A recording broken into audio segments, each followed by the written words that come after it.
So there it is. I've got the chain back on, and it's all lubricated, and look how quiet it is. There's no sound at all.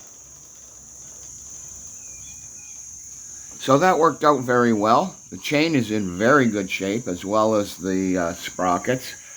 I polished up the rectifier regulator pair for the alternator.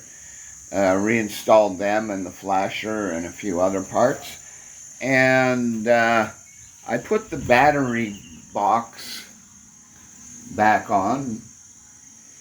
And yeah, that's it for now. I'm going to continue reassembling. I don't have much to do.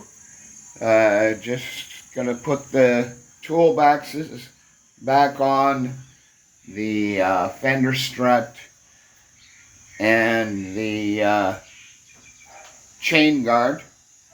Put the seat back on. And I'm not going to put those fenders on or the silencer. Just going to put the tank and the seat back on.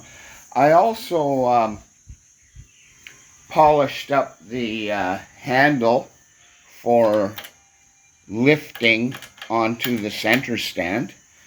And I polished up the springs for the seat. So they look better. They look much better. And I'll put all that back on today. So that's my progress of the day. She's coming. I'm not in a hurry. It'll be done when it's done.